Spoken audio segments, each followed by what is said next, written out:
Hello friend, नमस्कार। स्वागत है आपका एक बार फिर से राठौर इंग्लिश क्लासेस में। फ्रेंड्स, आज हम लिटरेचर से जुड़ा हुआ एक इम्पोर्टेंट टॉपिक देखेंगे। जो एक बहुत ही प्रोमिनेंट पोइट, राइटर, जर्नलिस्ट और डिप्लोमेट रहे, खुशवंत सिंह। आइए खुशवंत सिंह की बायोग्राफी को देखते हैं। खुशवंत सिंह जी की एक शॉर्ट स्टोरी है, the portrait of a lady. ये हमारे सिलेबस में है और टीईटी के ज़्यादातर एग्ज़ाम में रहती है। इसके अलावा ये स्कूल के एनसीईआरटी के सिलेबस में भी है। तो पहले हम देखते हैं खुशवंत सिंह की बायोग्राफी को। तो आइए फ्रेंड्स, शुरुआत करते हैं। खुशवंत सिंह के दो इमेज मैंने आपको लगाई है यहाँ पे। ये उनके यंग अवस्था में, जब यंग थे, वो नौजवान थे उस समय की है, और ये काफ़ी उम्र होने के बाद उनकी इमेज है। जब भी हम किसी व्यक्ति का नाम सुनते हैं तो हमारे दिमाग में एक इमेज आती है, इसलिए ये जानना जरूरी है कि वो दिखते कैसे थे। तो आप जब भी खुशवंत सिंह का नाम सुनेंगे, आपके दिमाग में ये इमेज जरूर आएंगी। खुशवंत सिंह, जो इनका जन्म का नाम था फ्रेंड खुशहाल सिंह, और 15 अगस्त 1915 को इनका जन्म हुआ था। हदाली करके एक गांव है, खुसाब डिस्ट्रिक्ट में पड़ता है, जो पंजाब में आता था। जो ब्रिटिश इंडिया में पंजाब काफ़ी बड़ा था, और विभाजन होने के बाद लगभग आधा पंजाब पाकिस्तान में चला गया। तो फिलहाल की बात करें तो ये पंजाब में है, लेकिन ये पाकिस्तान वाले पंजाब में है। 20 मार्च 2014 को खुशवंत सिंह जी का निधन हो गया, 98 साल की उम्र में, न्यू दिल्ली में। जो अंतिम समय तक ये न्यू दिल्ली में रहे। आइए फ्रेंड, खुशवंत सिंह से जुड़ी हुई खास खास चीज़ों को देखते हैं। जैसे मैंने आपको बताया कि इनका जन्म जब हुआ था तो इनका नाम रखा गया था खुशहाल सिंह। 15 अगस्त 1915 ये इनका डेट है, डेट ऑफ बर्थ। लेकिन एक्चुअल में जब इनका एडमिशन जब कराया तो दादी जो इनकी थी, उस ज़माने में इतना लिखा पढ़ी नहीं की जाती थी, ये ध्यान नहीं दिया जाता था कि बच्चे का जन्म किस तारीख को हुआ, कितने बजे हुआ। तो उन्होंने फरवरी की कोई सी डेट लिखा दी थी। जब खुशवंत सिंह जी बड़े हुए तो इन्होंने अपनी दादी से पूछा कि मेरा एक्चुअल डेट कौन सी है, यानी जन्म दिनांक कौन सी है। तो दादी ने कहा मुझे इतना तो याद नहीं है, लेकिन शायद जुलाई अगस्त के समय का कोई समय था। तो क्योंकि इनकी कोई एग्जैक्ट डेट किसी को ध्यान नहीं थी, तो इन्होंने अपने मन से ही 15 अगस्त 1915 ये डेट जो है 15 अगस्त, ये खुशवंत सिंह जी ने स्वयं अपने मन से रख ली थी, क्योंकि एग्जैक्टली किसी को नहीं पता था। अदाली विलेज ब्रिटिश इंडिया में, जो खुसाब डिस्ट्रिक्ट पंजाब में पड़ता है, फिलहाल पाकिस्तान में है ये, ठीक है ना। अदाली अदाली गांव का नाम है, और खुसाब डिस्ट्रिक्ट पंजाब में है, लेकिन ये पाकिस्तान में है फिलहाल की बात करें तो। 20 मार्च 2014 को 98 साल की उम्र में न्यू दिल्ली में इनका निधन हो गया। इन्होंने एक जर्नलिस्ट, राइटर, हिस्टोरियन, क्रिटिक और डिप्लोमेट के रूप में आजीवन काम किया। यानी जर्नलिस्ट भी रहे, राइटर तो रहे ही हैं, ठीक है ना। हिस्टोरियन का कई इन्होंने हिस्टोरियन बुक्स भी लिखी हैं। इसके अलावा डिप्लोमेट भी रहे, राजनेता रहे, राज्यसभा के सदस्य रहे। नेशनैलिटी इंडियन, भारतीय थे। Saint Stephen's College Delhi, King's College London, ठीक है ना, गवर्नमेंट कॉलेज लाहौर, यहाँ से इन्होंने पढ़ाई की। स्कूल की पढ़ाई मॉडर्न स्कूल न्यू दिल्ली से करी। शुरुआती पढ़ाई इन्होंने अपनी दादी के साथ गांव में की थी। द पोर्ट्रेट ऑफ लेडी जो किताब है, उसमें ये बात का उल्लेख है। तो मॉडर्न स्कूल न्यू दिल्ली में इनका बाद में एडमिशन हुआ। इसके बाद इन्होंने सेंट स्टीफन्स कॉलेज दिल्ली से, गवर्नमेंट कॉलेज लाहौर से और किंग्स कॉलेज लंदन से पढ़ाई की। इनकी पत्नी का नाम फ्रेंड कंवल मलिक, जो इनकी स्कूल में जूनियर थी, उनसे इनने शादी करी। दो इनके इनके दो बच्चे हुए फ्रेंड, एक राहुल नाम का पुत्र है और माला नाम की ये पुत्री है। पिता का नाम सर शोभा सिंह और माता का नाम वीराबाई। ये मेन बातें आपको ध्यान रखना है। सर शोभा सिंह इनके पिता का नाम था, जो प्रोमिनेंट बिल्डर हुआ करते थे तो अपार्टमेंट वगैरह काफ़ी सारी चीज़ों का निर्माण करते थे दिल्ली में। वीराबाई इनकी मदर का नाम। जैसा कि हमने देखा फ्रेंड, खुशवंत सिंह ऑथर थे, लेखक थे।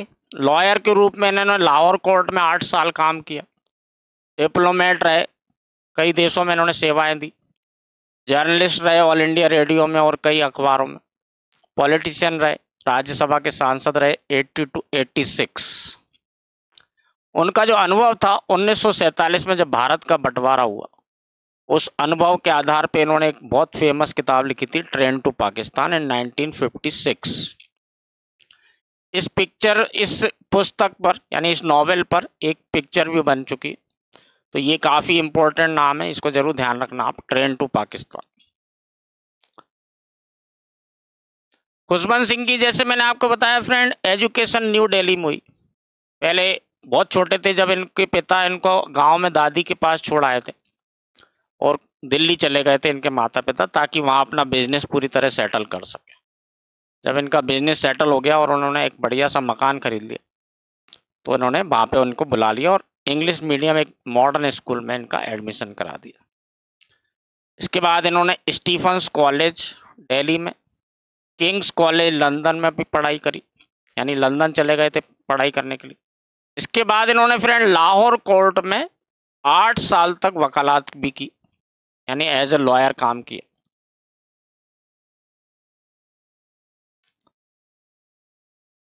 जब भारत आज़ाद हुआ अंग्रेज़ों से फ्रेंड 1947 में, तो इन्होंने द इंडियन फॉरेन सर्विस, यानी जो विदेशों में भारत के राजदूत नियुक्त किए जाते हैं, हर देश में एक एम्बेसी होती है हमारे देश की, ऐसे सभी देशों की होती है। इसमें जो नियुक्ति होती है इंडियन फॉरेन सर्विस, उसे इन्होंने ज्वाइन कर लिया और ये विदेश चले गए और काफ़ी साल तक वहाँ सेवाएं दी। नेक्स्ट देखें फ्रेंड, उन्हें ऑल इंडिया रेडियो में 1951 में जर्नलिस्ट के तौर पे इनको नियुक्ति मिली, वहाँ इन्होंने काम करना शुरू कर दिया। इसके बाद department of mass communications UNESCO का जो है पेरिस में, वहाँ पे 1956 में इनकी नियुक्ति की गई। Department of mass communication UNESCO का ये विभाग है, पेरिस में 1956 में वहाँ चलेगा। ऑल इंडिया रेडियो में एज ए जर्नलिस्ट काम करा। इसके बाद department of mass communication UNESCO में काम करा। यहाँ से जब ये काम कर रहे थे तो इन्हें प्रेरणा मिली कि उन्हें साहित्य के क्षेत्र में उतरना चाहिए और उन्होंने फिर वहाँ से लिखना शुरू करा। यहाँ से इनकी रुचि जागृत हुई। खुशवंत सिंह को फ्रेंड एज ए राइटर जो है, इनके सेकुलरिज्म पर जो कटाक्ष किए गए और राजनेताओं पर, राजनीति के ऊपर जो कटाक्ष किए गए, इनके लिए काफ़ी याद किया जाता है। पोइट्री के प्रति लगाव भी इनका इनकी रचनाओं में हमेशा दिखाई देता है। फ्रेंड्स, खुशवंत सिंह ने एज ए एडिटर, एक संपादक के रूप में कई मैगजीन्स में, न्यूज़पेपर में काम किया। तो संपादक के रूप में इन्होंने जो है हिंदुस्तान टाइम्स, द हेराल्ड, इनमें काम किया, जिससे इन्हें काफ़ी प्रसिद्धि मिली। इनका साहित्य में रुचि और बढ़ती चली गई, काफ़ी सारा लेखन का काम किया। 1980 से लेकर के 86 के बीच इन्हें राज्यसभा का सांसद भी चुना गया, member of parliament in Rajya Sabha, क्योंकि इनके और इनके परिवार की नज़दीकियां काफ़ी थी इंदिरा गांधी जी से और कांग्रेस से। उस जमाने में कांग्रेस की सरकार थी और इंदिरा गांधी जी की जो है प्रधानमंत्री थी और उनसे इनके काफ़ी अच्छे पारिवारिक रिलेशन थे। तो इन्हें मेंबर ऑफ पार्लियामेंट, राज्यसभा का सांसद चुना गया। फ्रेंड्स, खुशवंत सिंह जी को 1974 में, 1974 में पद्म भूषण का पुरस्कार दिया गया। 1974 में फ्रेंड्स, 1984 में ऑपरेशन ब्लू स्टार जो इंदिरा गांधी जी के द्वारा चलाया गया था, जिसमें अमृतसर में जो स्वर्ण मंदिर है, इसमें सेना ने जो है चारों ओर से घेर करके, कुछ आतंकवादी वहाँ पे छुपे हुए थे, तो ये घटना हुई। इसमें काफ़ी सारे लोग मारे गए और इससे सिख लोग बहुत नाराज़ थे।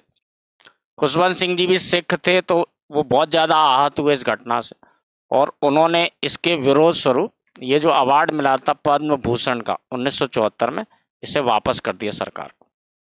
उसके बाद फ्रेंड सन 2007 में इन्हें पद्म विभूषण, जो सेकंड हाईएस्ट सिविलियन अवार्ड है, यानी किसी भी नागरिक को दिया जाने वाला दूसरा सबसे बड़ा पुरस्कार है पद्म विभूषण, ये 2007 में इन्हें फिर से दिया गया भारत सरकार के द्वारा। अब हम देखते हैं फ्रेंड इनका शुरुआती जीवन कैसा रहा। तो इनका जन्म हदाली नाम के गांव में, जो खुसाब डिस्ट्रिक्ट पंजाब में पड़ता है, फिलहाल ये पाकिस्तान में, वहाँ इनका जन्म हुआ। एक सिख परिवार में इनका जन्म हुआ था।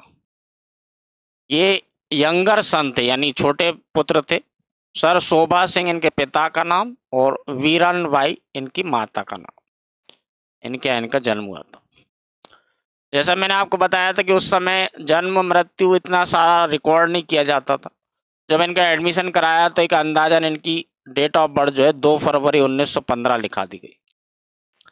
बाद में जब इन्होंने अपनी दादी से पूछा, जैसे ये कहानी मैंने आपको ऑलरेडी बता दी, दादी ने कहा कि इतना एग्जैक्टली तो ध्यान नहीं, लेकिन शायद जुलाई अगस्त के आसपास का कोई समय था जब तुम्हारा जन्म हुआ। तो इन्होंने अपने मन से ही अपनी डेट ऑफ बर्थ जो है 15 अगस्त 1915 को डिसाइड कर लिया, अपने मन से ही रख लिया इन्होंने। इनकी ग्रैंड मदर का नाम था लक्ष्मीबाई।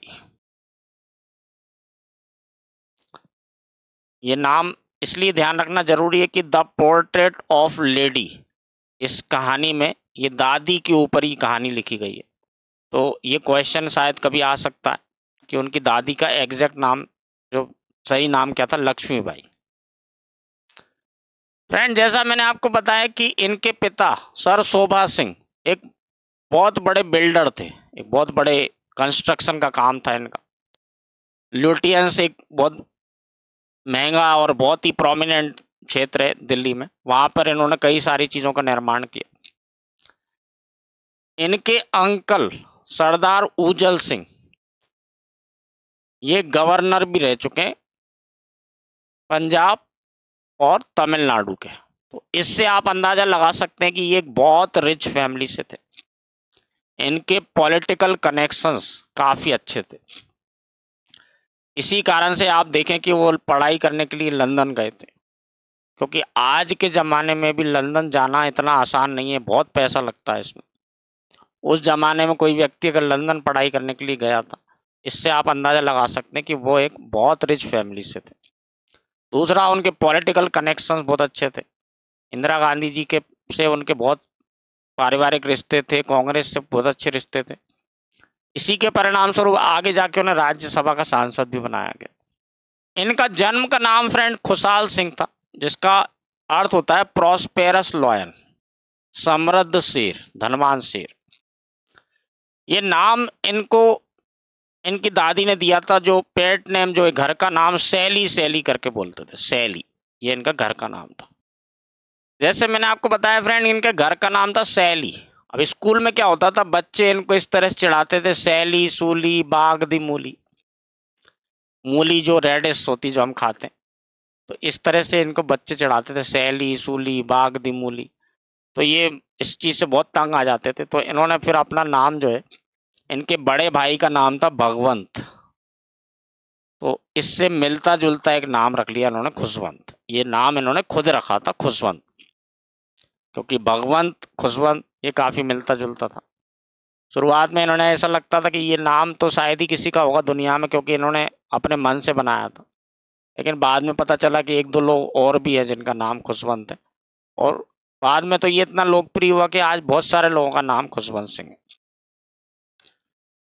फ्रेंड्स, 1920 में जब इनको दिल्ली ले आए इनके माता पिता, दिल्ली मॉडर्न स्कूल में इनका एडमिशन करा दिया, जहां 1920 से 30 तक इन्होंने पढ़ाई की। यहीं पे इनकी फ्यूचर वाइफ जो है कंवल मलिक से मुलाकात हुई, जो इनकी जूनियर थी। इन्होंने अपनी higher education Government College Lahore से, उसके बाद सेंट स्टीफन्स कॉलेज दिल्ली से की, और फिर ये लंदन चले गए और किंग्स कॉलेज लंदन से बाकी की पढ़ाई की। आइए फ्रेंड, अब कैरियर के बारे में देखते हैं इनके। खुशवंत सिंह ने अपना जो प्रोफेशनल कैरियर स्टार्ट किया था, वो लाहौर की एक अदालत में एज ए लॉयर इन्होंने 8 साल तक काम करा। 1939 से ये स्टार्ट किया था और 8 साल तक वहाँ पर एज ए लॉयर काम करते रहे। 1947 में फ्रेंड जब भारत आज़ाद हुआ, इन्होंने इंडियन फॉरेन सर्विस को ज्वाइन कर लिया और ये friend as information officer of the government of India इनकी नियुक्ति की गई और ये टोरंटो कनाडा में चले गए। इंडियन फॉरेन सर्विस ज्वाइन कर ली, जहाँ इंफॉर्मेशन ऑफिसर बनाया गया। जैसा मैंने आपको बताया, इनके पॉलिटिकल कनेक्शंस बहुत शानदार थे इनके परिवार के, इसलिए इनको ऐसी सर्विस में लिया गया।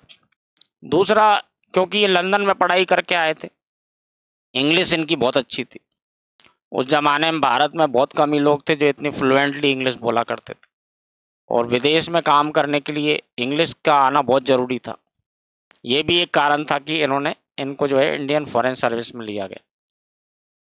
इसके बाद फ्रेंड इन्होंने लंदन में और ओटावा में इंडियन हाई कमीशन में 4 साल तक press attache and public officer के रूप में काम किया। यानी प्रेस से जब बात करना होती है, मीडिया से बात करना होती है, मीडिया को कोई सूचना देना है, तो उसकी जिम्मेदारी भी इनको दी गई। पहले भी इन्हें इंफॉर्मेशन ऑफिसर बनाया गया था कनाडा में, तो इनका काफ़ी अच्छा अनुभव था। फ्रेंड 1951 में ऑल इंडिया रेडियो में इन्होंने एज ए जर्नलिस्ट काम करा। 1954 से 56 के बीच में department of mass communication UNESCO में पेरिस में काम किया। इन्होंने एक योजना नाम की मैगजीन की स्थापना की और संपादन किया उसका। इंडियन गवर्नमेंट की ये जर्नल निकलता है योजना, इसकी स्थापना भी की और इसका संपादन का काम भी किया। इसके अलावा friend the illustrated weekly of India, ये न्यूज़ वीकली था, वीकली जो न्यूज़पेपर निकलते, 2 प्रोमिनेंट अखबार थे उस समय, द नेशनल हेराल्ड और द हिंदुस्तान टाइम्स। इनमें भी इन्होंने संपादन यानी एडिटर के रूप में काम किया। चूँकि फ्रेंड ये बहुत अच्छे राइटर थे, जर्नलिस्ट थे, इंग्लिश पे इनकी बहुत अच्छी कमांड थी। इन्होंने इतना अच्छा काम किया इल्लुस्ट्रेट वीकली में कि जिसका सर्कुलेशन मात्र 65,000 था, ये बढ़ के 4 लाख हो गया। तो इन्होंने बहुत अच्छा काम किया, लेकिन किसी कारणवश जब रिटायर होने से कुछ सप्ताह पहले ही मैनेजमेंट ने इनको छोड़ के जाने को कह दिया और दूसरे व्यक्ति को संपादक के रूप में जो है नियुक्ति दे दी। हालांकि जब खुशवंत सिंह ने इस इल्लुस्ट्रेट वीकली को छोड़ा, उसके बाद इसका जो सर्कुलेशन था ये बहुत तेज़ी से नीचे आने लगा। इससे समझ में आता है कि इनकी कितनी अच्छी कमांड थी मीडिया में, जर्नलिस्ट के रूप में और एज ए राइटर के रूप में। खुशवंत सिंह जी के परिवार के इंदिरा गांधी जी और कांग्रेस से बहुत अच्छे रिलेशन थे, जैसा कि मैं पहले भी इसके बारे में बता चुका हूँ। 1980 से 86 के बीच में इन्हें मेंबर ऑफ राज्यसभा नियुक्त किया गया, जो भारत की जो संसद है इसका अपर हाउस कहा जाता, उच्च सदन कहा जाता। जैसा कि हम देख चुके हैं फ्रेंड, 1974 में इन्हें पद्म भूषण का अवार्ड दिया गया। जो ऑपरेशन ब्लू स्टार 1984 में हुआ था, उसके विरोध स्वरूप 1984 में इन्होंने इसको वापस कर दिया। इसके बाद सन 2007 में इन्हें पद्म विभूषण का पुरस्कार भी दिया गया। As a public figure Khushwant Singh जो है, जैसा कि मैंने आपको बताया, इनके इंदिरा गांधी जी और कांग्रेस से बहुत अच्छे रिलेशन थे। इन पे फेवरेटिज्म के आरोप भी लगे कि ये कांग्रेस का बचाव करते हैं और गांधी परिवार की तरफ से बोलते हैं, उनका बचाव करते हैं, फेवरेटिज्म करते हैं। इस तरह के आरोप इन पर कई बार लगे। खुशवंत सिंह एक विजनरी भी थे फ्रेंड। जैसा मैंने आपको बताया, ये पॉलिटिकल अप्रोच इनकी बहुत अच्छी थी। तो उस ज़माने में ये इज़राइल देश जो है, आज के समय की बात करें तो भारत के इज़राइल से बहुत अच्छे रिलेशन, लेकिन ये दशक जो है ये 1950s 60s के आसपास की बात है, जब इज़राइल नया नया बना था और भारत इज़राइल का समर्थन करने में या इज़राइल की तरफदारी करने में या इज़राइल का सपोर्ट करने में झिझकता था। उसका सबसे बड़ा कारण था कि उसे लगता था कि कई अरब देश जो हैं, खाड़ी के जो देश हैं, सऊदी अरब वगैरह, ये कहीं नाराज़ ना हो जाएं इस बात से। और अरब देशों में भारत के हज़ारों लोगों को नौकरी मिलती थी, वहाँ हज़ारों लोग काम करते थे। इसके बावजूद भी खुशवंत सिंह जो है इज़राइल का काफ़ी समर्थन करते थे और 1970 में वो जो है इजराइल विजिट भी किया था उन्होंने, इजराइल घूमने गए थे। इससे आप सोच सकते हैं कि वो कितना आगे की सोचते थे। नेक्स्ट देखिए फ्रेंड, पर्सनल लाइफ की बात करें तो कंवल मलिक से इन्होंने शादी करी थी, जो उनकी चाइल्डहुड बचपन की मित्र थी, इनकी जूनियर थी स्कूल में। बाद में ये लंदन चले गए, वहाँ इनकी दोबारा से इनसे मुलाकात हुई और इन्होंने इससे शादी कर ली, कंवल मलिक जी से। दो इनके बच्चे हुए, एक राहुल नाम का पुत्र है और माला नाम की पुत्री है। कुछ और फेमस चेहरों की बात करें तो फ्रेंड, एक्ट्रेस अमृता सिंह जो है, ये इनकी रिश्तेदार थी, जो इनके भाई दलजीत सिंह के पुत्र सविंदर सिंह और रुखसाना सुल्ताना इनकी पुत्री हैं। ठीक है ना, अमृता सिंह को जरूर आप जानते हो। इसके अलावा एक और एक्ट्रेस है टिस्का चोपड़ा, जो एक टीवी और फिल्म एक्ट्रेस है, ये भी इनके रिलेशन में लगती हैं। तो काफ़ी रिच फैमिली है, प्रोमिनेंट फैमिली है। अब रिलीजियस लाइफ की बात करें तो फ्रेंड, खुशवंत सिंह एग्नोस्टिक या एथिस्टिक कह सकते हैं, यानी ये भगवान को नहीं मानते थे। इनका कहना था कि देयर इज़ नो गॉड, कोई भगवान नहीं होता, और मौत हो गई यानी बात खत्म हो गई, द फाइनलिटी ऑफ डेथ। इनका मानना था कि एक बार व्यक्ति मर गया उसके बाद कुछ नहीं है। पुनर्जन्म में भी इनका कोई विश्वास नहीं था।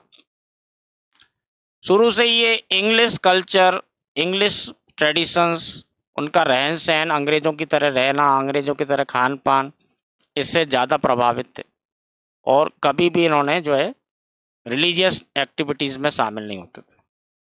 मैंने आपको बताया फ्रेंड कि ये हमेशा कहते थे देयर इज़ नो गॉड, कोई भगवान नहीं होता, और रीबर्थ और री इनकारनेशन यानी पुनर्जन्म में भी इनका कोई विश्वास नहीं था। सीधा सा इनका कहना था कि एक बार मौत हो गई बात खत्म, इसके बाद जीवन कुछ नहीं है।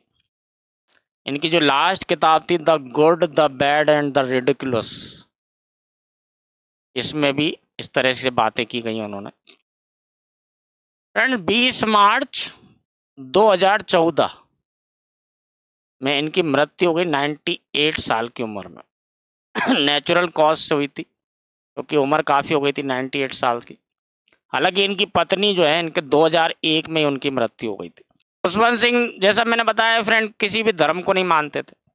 तो इनका ये मानना था कि मुझे जो है एक बहाई धर्म होता है, और इन्होंने बहाई धर्म के लोगों से कहा कि मुझे आपके कब्रिस्तान में गाड़ने की अनुमति दी जाए, मेरे मरने के बाद मुझे वहाँ गाड़ा जाए। हालांकि बहाई धर्म की अलग परंपराएं होती है, अलग रीति रिवाज होते हैं, तो उन्होंने अपने धर्म के हिसाब से कुछ कंडीशंस ऐसी रखी जो इन्हें नामंजूर थी, इसलिए इस विचार को त्याग दिया गया। फ्रेंड्स, खुशवंत सिंह एकमात्र ऐसे इंसान आपको मिलेंगे जिन्होंने अपने मरने से पहले ही अपनी ऑबिटरी लिख दी थी। ऑबिटरी का मतलब होता है जब कोई मर जाता है और उसके निधन सूचना दी जाती है, अखबार में एक प्रिंटेड नोटिस छपता है, इसे कहते हैं ऑबिटरी। ये इन्होंने अपने मरने से बहुत पहले 1943 में लिख दी थी।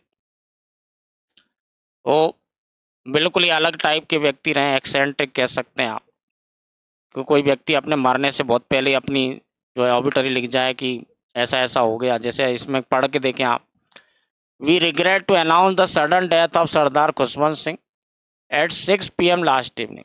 हमें खेद है ये घोषणा करते हुए कि सरदार खुशवंत सिंह की कल रात को 6 बजे मृत्यु हो गई।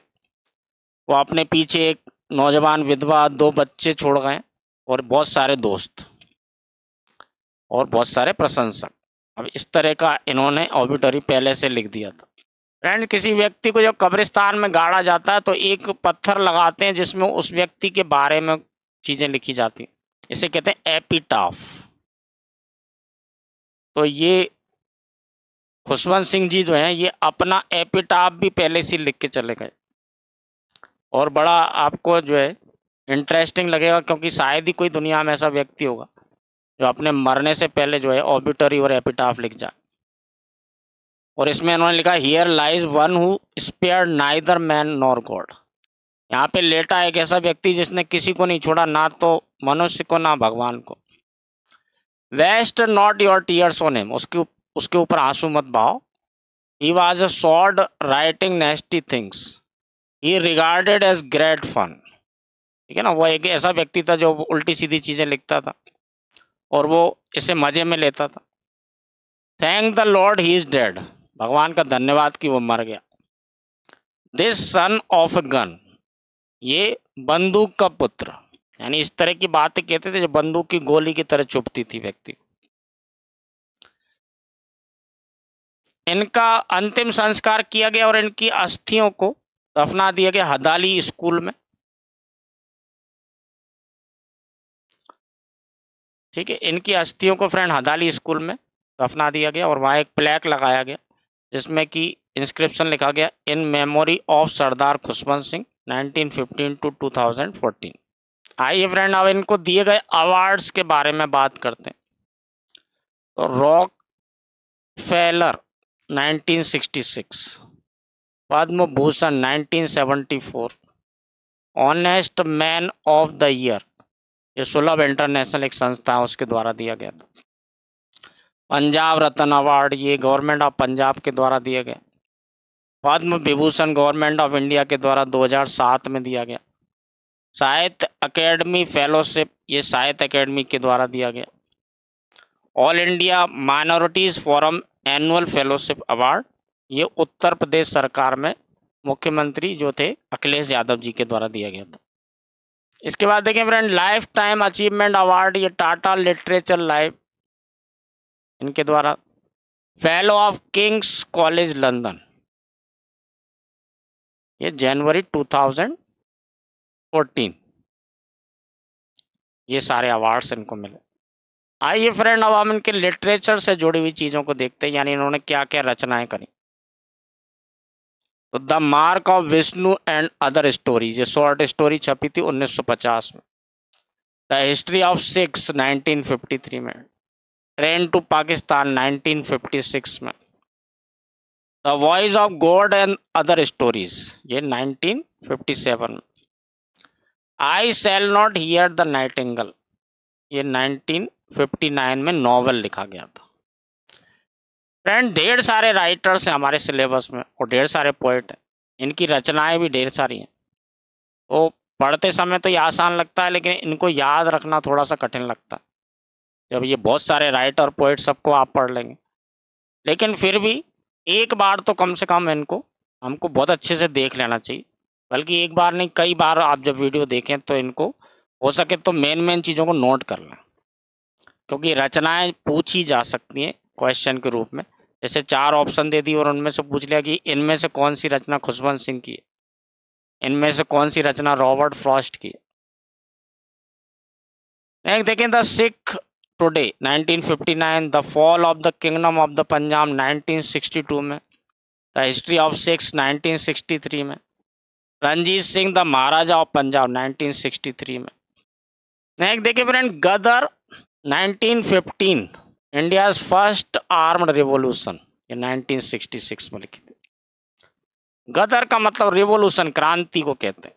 1915 की क्रांति अगर हिंदी में कहें तो विद्रोह। हिस्ट्री ऑफ द सिक्स 1966 में सेकंड एडिशन आया इसका।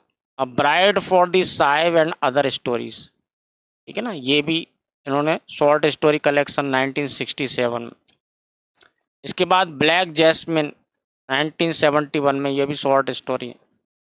Tragedy of Punjab, the collected stories of Khushwant Singh, इस तरह की ढेर सारी रचनाएं इन्होंने करी। नेक्स्ट देखिए friend not a nice man to know, ये जो है the best of Khushwant Singh 1993 में। We Indians, women and man in my life 1995 में। Declaring love in 4 languages, the company of women, ये नॉवेल है 1999 में। Truth love and a little malice, ये autobiography, इन्होंने खुद स्वयं के ऊपर एक जीवनी लिखी थी 2002 में। The end of India 2003, burial at the sea 2004, paradise and other stories, a history of the Sikhs, death at my doorstep, death at my doorstep, history of the Sikhs, the illustrated history of the Sikhs, why I supported the emergency. इन्होंने ये किताब, जैसे इनके आरोप लगते थे कि इन्होंने इमरजेंसी का समर्थन क्यों किया। नेक्स्ट देखिए फ्रेंड, द सनसेट क्लब, ये नॉवेल है। Gods and godman of India 2012, agnostic Khushwant Singh. और लास्ट किताब है the good the bad and the ridiculous, ये 2013 में, ये इनकी आखिरी किताब। कुछ और रचनाओं को देखें फ्रेंड, मोर मेलिशियस गॉसिप 1989 में आई थी। Sex, scotch and scholarship 1992, big book of my life 2000, Khushwantnama the lessons of my life 2013, the free thinkers prayer book some words to live by. Short story देखें तो the portrait of a lady, ये हमारे syllabus में है और NCERT के syllabus में, ये बच्चों की किताब में। The strain success Mantra, a love affair in London. और हिंदी में एक रचना, ना काहू से दोस्ती ना काहू से बैर। इसके अलावा प्ले की बात करें फ्रेंड, तो television documentary third world free press, ये 1983 में यूके में इन्होंने बनाई। कर्मा अ शॉर्ट स्टोरी, ये भी खुशवंत सिंह के द्वारा ये इन्होंने प्ले लिखे थे जो। तो एक बहुत ही रोचक, एक तरह से कहे एक्सेंट्रिक, एग्नोस्टिक या एथिस्टिक यानी नास्तिक व्यक्ति थे, कुछ सन की भी थे, लेकिन बहुत अच्छे राइटर रहे। इनका लेखन में जो है, आप जब इनकी रचनाओं को पढ़ेंगे तो आपको लगेगा कि ये वाकई में एक इंटेलेक्चुअल व्यक्ति थे। तो आज के इस वीडियो में फ्रेंड हमने देखा खुशवंत सिंह के जीवन के बारे में सारी चीज़ें, और काफ़ी सारी चीज़ें मैंने रिपीट की हैं, बार बार बोली, ताकि वो चीज़ें आपको याद हो जाए। Thank you very much friend, आज के वीडियो में इतना ही करेंगे, कल फिर मिलते हैं।